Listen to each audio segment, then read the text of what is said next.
Hey everybody, Viktor here, and for today we have a nation guide for Morocco. So without any further ado, let's go ahead and get started. And of course, since it's one of my guides, the first thing we're going to talk about is the estates and privileges. If you haven't noticed, I did not grant any of the monarch generators.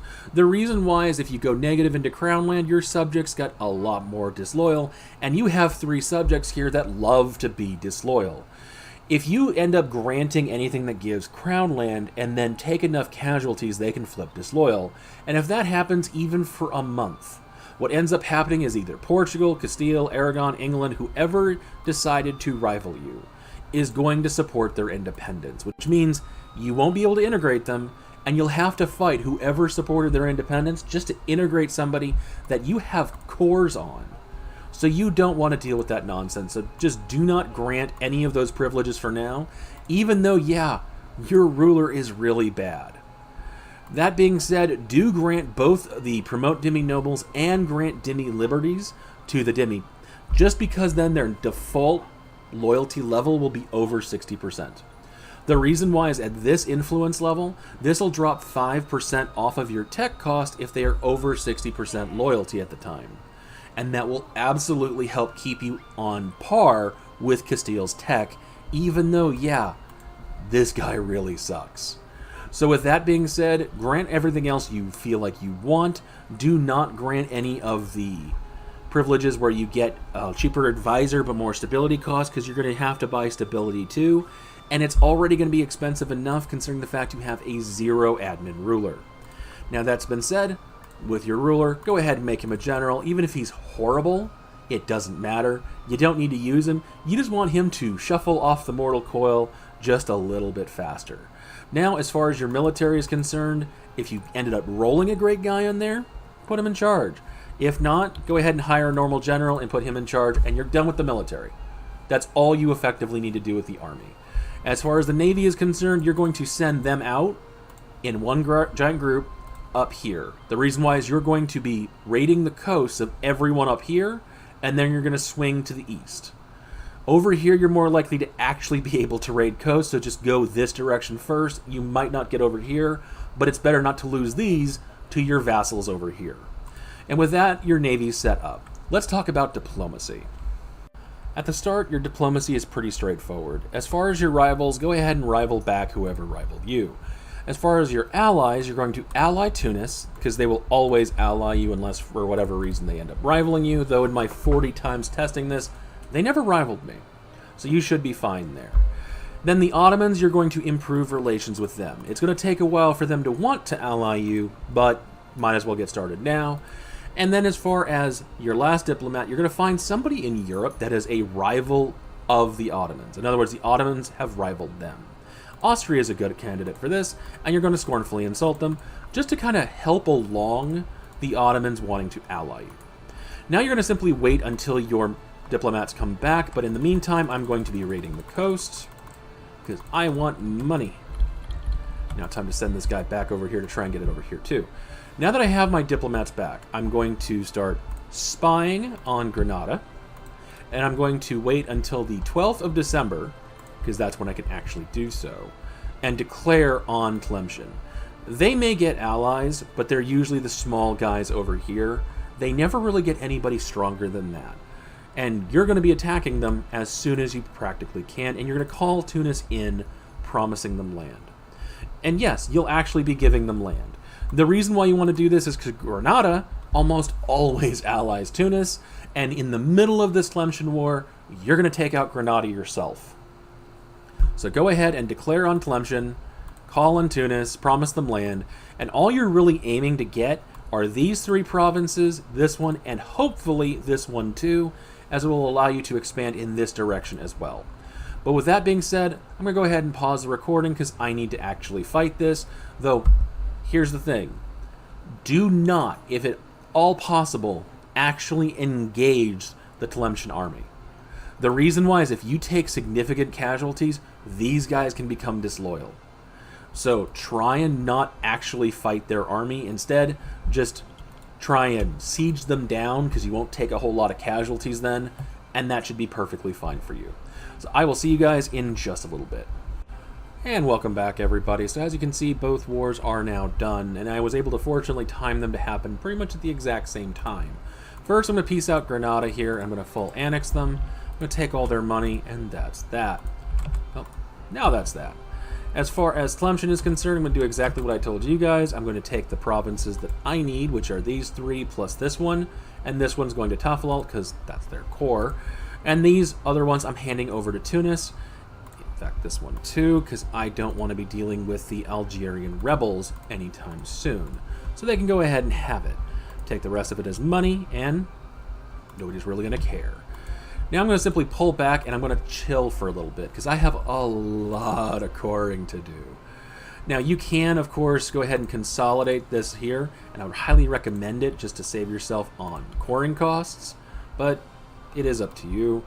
And at this point, I'm going to have to pause the recording again, but I'm going to be getting a spy network down on this guy right here, because I want to attack him, especially since he is allied to Fazan, because I want to get both of these guys under my belt.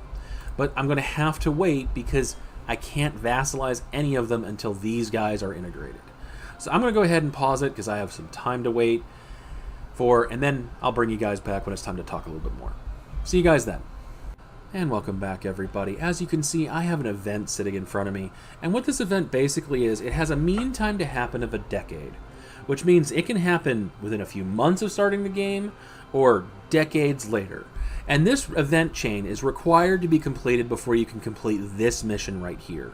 So you're waiting for this before you can complete your mission tree, or until 1500. This event simply stops firing after 1490. But basically this is what it does.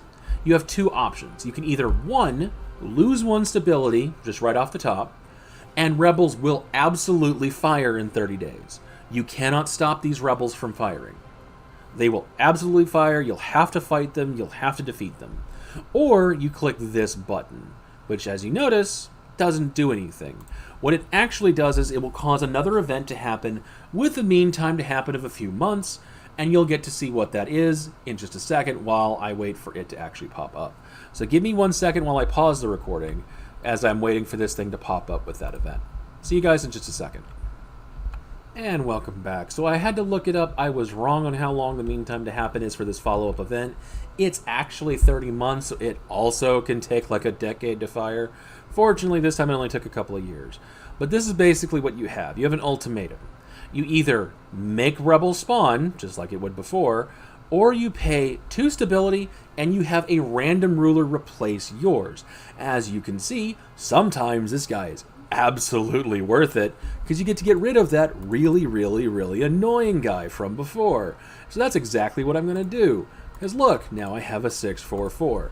So always go with the bottom option with that event, because if nothing else, if he's bad, you can fight the rebels like you would before and not pay the stability. If he's really good, you can go ahead and take the stability loss and get rid of the, if I remember right, a 0-2-1 ruler and just chuck him out the window and have him go into the ocean between the Straits of Gibraltar. So just be sure you use that event to your advantage. So at this point, I'm going to go ahead and make certain these guys get integrated so I can actually continue forward, because until they are just a weight around my neck and I cannot really do anything else. So I will see you guys in a little bit. And welcome back, everybody. So I wanted to point something out. Specifically, as soon as you have Tafilalt here integrated, be sure to state it. The reason why is, while this may be a gold mine and it is absolutely going to be your economy for a while, if you don't state it, it does not actually change anything. As you can see, I'm still losing 5 ducats, but if I actually state this thing, yeah, that should swing substantially. It goes from 5 to 2.5. Now, I am going to still dev this up to 10 as soon as I have the Diplo points to do it anyway. But basically, you want to get that thing stated and get that thing up to 10 dev as soon as you possibly can, and then this fort deleted. Now, as far as the guys over here, normally you can expand into them pretty easily. However, Tugord here not only took out Mazab for me, but on top of that was willing to be Diplo vassalized. So do check that as well, because if they're willing to, why lose troops just to take it? So go ahead and vassalize them and keep going forward if you possibly can. Fazan here is one of the guys that can either end up as a vassal under Tunis, as a vassal under the Mamluks, or independent, and allies one of the guys over here so you can pick him off. If you have the ability to go after him, absolutely take him. Especially since if you can take him and actually annex him, he also has Tripoli here, which has cores all over Tunis, and you will eventually be betraying Tunis. At this point, I'm going to go ahead and get Jared over here as a vassal as well, just so I can stop Tunis from expanding anymore, and then I'll be looking at how to deal with Portugal once my economy is stabilized. I will bring you guys back when it's time to talk a little bit more. And welcome back. As you can see, I've made some preparations because it is time to destroy both Castile and Portugal. Basically, all of this land here is mountain terrain. And just by having this, even just having Malaga, will usually be enough to delay Castile from ever even crossing over to defend Ceuta, allowing you to get Ceuta, sit on it for a couple of years, and eventually demand it without anything really getting involved. However, I aim to decimate Castile, to permanently remove them from being a problem. So what I did is I took out a bunch of loans, built a couple of forts, built up my forces, and now I'm ready to go. The only two other things you need to keep in mind are you are trying to intentionally drive your piety negative. Not so you can click this button. While that button is useful if you actually need it, it does give you more morale of armies, and since Castile starts off with 15% more morale of armies, it helps equal the playing field, especially since you might be behind them in terms of military tech at this point. Now, the next thing you're going to do is simply turn on Defensive Edict, because it'll make it so these take forever to siege. And build yourself a lot of galleys. The idea is you're going to try and take Ceuta as quickly as you can.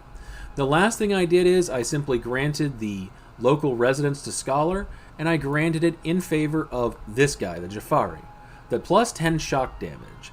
This is going to be better off for you than the minus 10% received, for the simple fact that early on, the Western Tech Group doesn't do a whole lot of shock damage.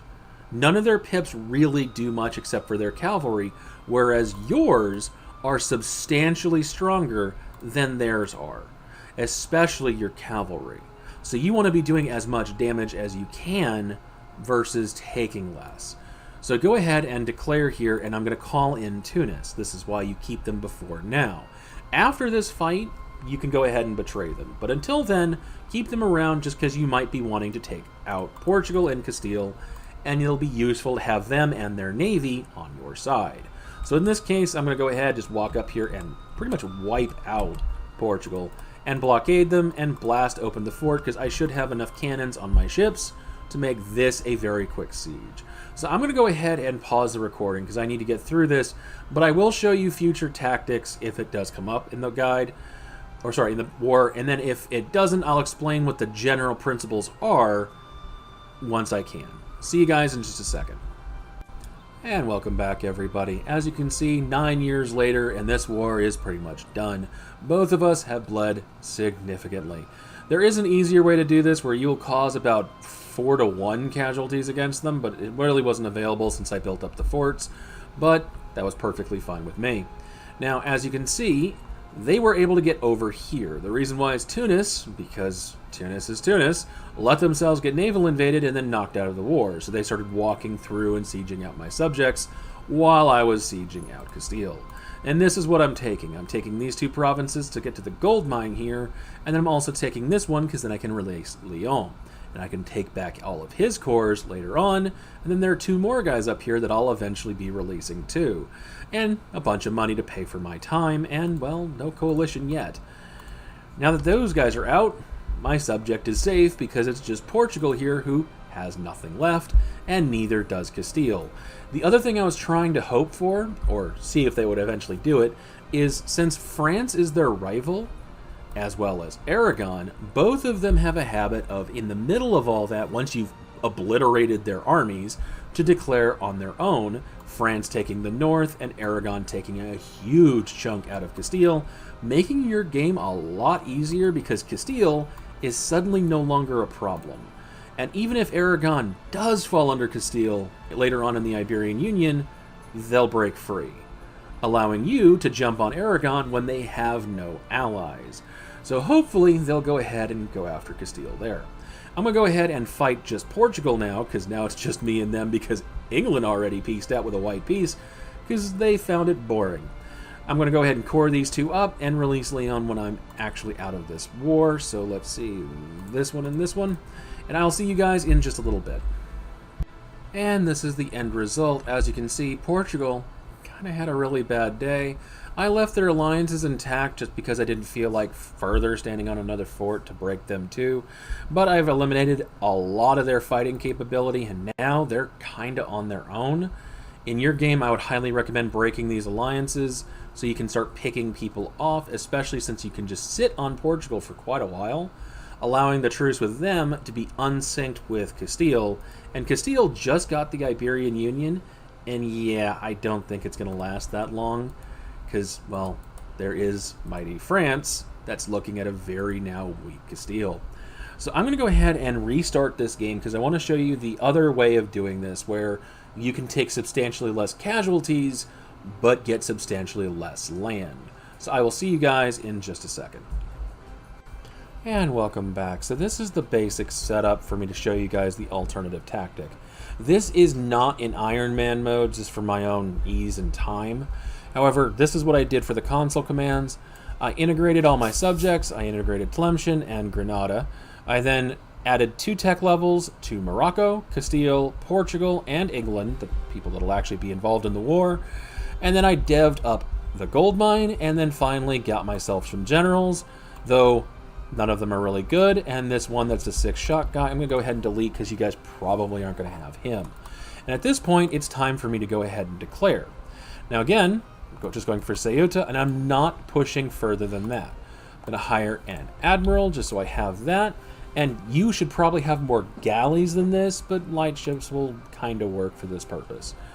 Then I immediately walk onto this fort, blast it open, and start getting it sieged down. Now, I have to wait for not only this fort to be sieged, but for Malaga to be sieged as well. If I try and do anything before then, they're really not going to do anything because the AI gets really distracted by these 4 provinces. I mean, a lot.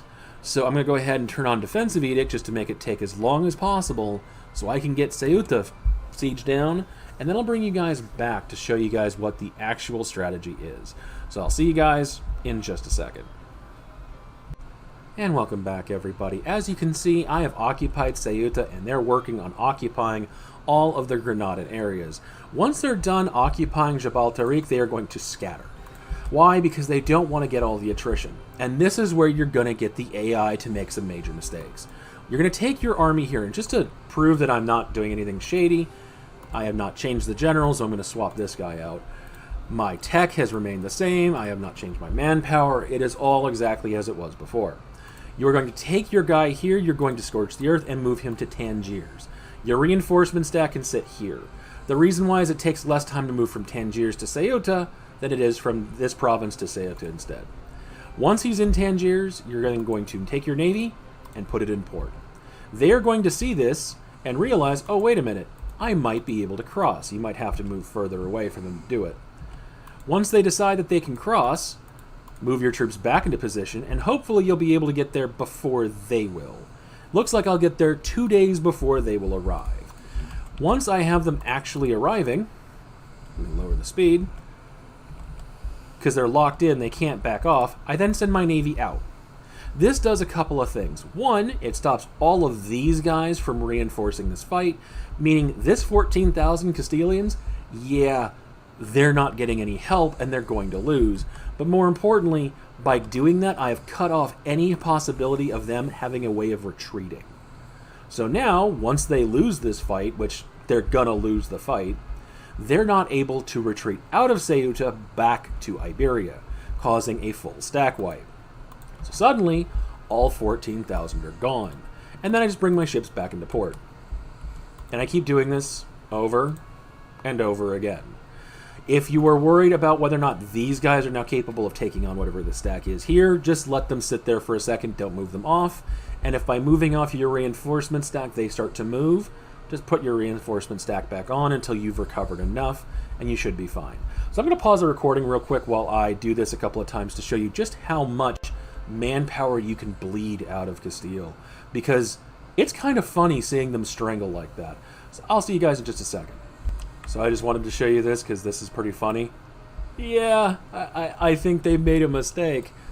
Portugal's still in the fight though we shall see if they actually show up to fight. So give me a second. And welcome back, everybody. So the Iberians are having a really hard time of this. The Castilians have dropped to 0 in terms of both manpower and troops in the field at least 3 times so far. And now they're recruiting 1 troop at a time as their manpower recovery allows, and they're keeping them up here where I can't find them. Portugal, on the other hand, is recruiting their troops as quickly as they can afford to, but they really can't afford to, and England has just left. They're nowhere to be found. They're not even bothering themselves. They've sent their navy down every so often, but they really haven't been bothered because they have other things to take care of up north. Namely, they were fighting the French. But here's the thing. In this entire conflict, which has taken a couple of years, I've caused 90,000 Iberian casualties to my 60,000 Moroccans, and while Tunis is in this, they just joined, so they really haven't done much.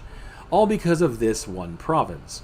I'm pretty sure with the amount of bodies here from these battles, I should be able to build a land bridge at this point, but they don't have that feature. Now, you should be doing substantially better than this. I mean substantially, for 2 reasons. One, I was not able to get the Jafari school to increase the shock damage of my cavalry, and you should have a lot of cavalry. Do not delete your cavalry for this reason. The amount of pips that you have as a Muslim tech group are massive when it compares to fighting anything the Western tech group has. So you want your cavalry to be facing off either against their cavalry, which you're going to be better than, or against their infantry if that is possible, because you're going to rip people apart. That's 1. 2, I also did not have a military advisor, specifically the morale or discipline guy, though morale is substantially better. I did not have the mysticism for the bonus morale there, and again, I had really bad generals, and it's even worse than that. When I merged my reinforcement stack to my main stack, because I ran out of manpower, it gave me the 0 shock general, which isn't terrible, but it definitely did not help. So I took even more casualties. Now, the reason why morale matters is because early on, you do not win or lose battles based on casualties. You don't. It's who has morale at the end of the day. And if you have more morale, it takes more for the enemy in terms of rolling the dice or numbers to overcome you. And Castile starts off with plus 15, meaning it took me longer in battles to just beat them than it would Portugal, because they do not have that. But on top of that, if I had those 2 things, both the advisor as well as the morale from mysticism, I would be able to equate it or surpass them, reducing those battle times. And since the casualties were caused by stackwipes using this province and the strait crossing, I didn't need to have a whole lot of damage. I just needed to beat their morale as quickly as possible. So you should be doing substantially better, just because you'll have that advisor, with any luck, and you'll have the mysticism by attacking everybody over here. And ignore the rebels, I had a choice with an event and I didn't care. So you should be perfectly fine crippling Castile. And at the end of all of this, what your goal is to break all of their alliances. The reason why is, at this point, Aragon, who is their rival, is absolutely eyeing up Castile as a prime target to attack. The only reason they haven't yet is because I'm attacking them and they don't want to have overlapping occupations, but also because Castile does have allies that might be able to defend them, at least as far as the AI can figure it. But when they have nothing left and no allies, or at least nothing substantial left, Aragon is going to attack. Period. France is going to attack. Period. England might even attack if they had the opportunity. So what you're trying to do is make certain AI is going to jump them, and if the AI doesn't jump them, at least they will be still in recovery when you come back to mop up, because Castile, they're likely to have bad events firing. They're likely, even if the Iberian Union fires, if they have no troops in the field, Aragon's going to be disloyal, and you're going to take advantage of that. The same is true of Portugal. But basically what this is supposed to do is secure your northern front so you can do other things, like push into Africa or go to the New World if you really want to. And if you are going to go to Al-Andalus, absolutely do so. Just be sure you break them apart so you can rotate your battles, so you rotate the coalition. Because while Christianity here is going to have a problem with you pushing into Iberia, there is a higher aggressive expansion gain for people in the same culture group. So by breaking these guys up so you're fighting them separately, you're able to rotate and keep them out of a coalition. But with doing that, you guys should be more than capable of breaking Castile's back and definitely expanding to become the major player, especially in Western Europe with colonialism as Morocco, without a huge amount of difficulty. As far as pushing anywhere to the east, that's going to depend on the Mamluks and the Ottomans, and well, between those two, pick the Ottomans over the Mamluks, and you should be fine. But with that, if you like this kind of content, like and subscribe. I'll definitely be making more of it. If you want to see a particular country or mechanic covered, let me know in a comment below. I am looking for more things to do and more things to cover, so please let me know. But thank you all for watching. I hope you all have a wonderful day.